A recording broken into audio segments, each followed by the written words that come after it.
പലപ്പോഴും ഫുട്ബോൾ മാച്ചിൽ നമുക്ക് മെന്റൽ പ്രഷർ നമ്മൾ പലപ്പോഴും ടാക്കിൾ ചെയ്യാറില്ല. ശരിക്കും അതിന് വേണ്ടത് നമ്മൾ മെന്റൽ വാമപ്പാണ്. നമ്മൾ കളിക്ക് മുന്നേ എല്ലാ പ്ലേയേഴ്സും നല്ലോണം വാമപ്പ് ചെയ്യാറുണ്ട്. പക്ഷേ നമ്മൾ മെന്റൽ വാമപ്പ് ഒരു പ്ലെയറും ചെയ്യാറില്ല. അതൊരു പ്രീ റിക്വസ്റ്റ് ആണ്. അതെങ്ങനെ മാനേജ് ചെയ്യാന്ന് വെച്ചാൽ അതിനകത്തൊരു 3 കാര്യങ്ങളാണ് പറയുന്നത്. ഒന്ന്, ബ്രീത്തിങ് ടെക്നിക്സ്. കളിക്ക് മുന്നേ നന്നായിട്ട് ബ്രീത്ത് ചെയ്യുക, ഒന്ന് റിലാക്സ് ചെയ്യുക. പലപ്പോഴും റൊണാൾഡോ കിക്ക് എടുക്കുന്നതിന് മുമ്പ് ഒരു ബ്രീത്തിങ് ചെയ്യുന്നതായിട്ട് കാണാം. ഇത് ശരിക്കും പറഞ്ഞാൽ ഒരു റിലാക്സിങ് ആണ്. നമ്മുടെ ആ ബ്രീത്ത് നോർമലായിട്ട് കൊണ്ടുവന്ന് നമ്മളെ കംഫർട്ട് ലെവലാക്കുന്നു.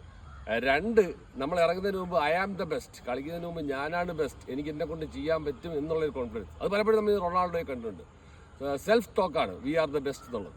3ാമത്തെ കാര്യം എന്ന് പറയുന്നത്, നമ്മൾ ഒരു മ്യൂസിക്, മാച്ചിന് മുന്നേ ഒരു മ്യൂസിക് വേണ്ടി ജസ്റ്റ് ഒന്ന് റിലാക്സ് ചെയ്യുക.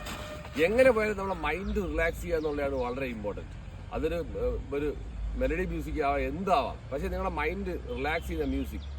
ഐഡിയ എന്ന് പറയുന്നത് മാച്ചിന് മുന്നേ മെന്റൽ പ്രിപ്പയർ ചെയ്ത് നമ്മുടെ മൈൻഡ് റിലാക്സ് ചെയ്യുക എന്നുള്ളതാണ്. ഈ 3 ടെക്നിക്ക് ഉപയോഗിച്ചാൽ ഫുട്ബോൾ പ്ലേയേഴ്സിന് ഹൈ പ്രഷർ മാച്ചിന് മുന്നേ ആയിട്ട് താങ്ങാൻ പറ്റും. ഇതൊരു വ്യത്യസ്ത വീഡിയോ ആണ്. ഫുട്ബോൾ ഇനിയും വീഡിയോ ആയിട്ട് കാണാം. Miss bye from Manish Sasi. Thank U.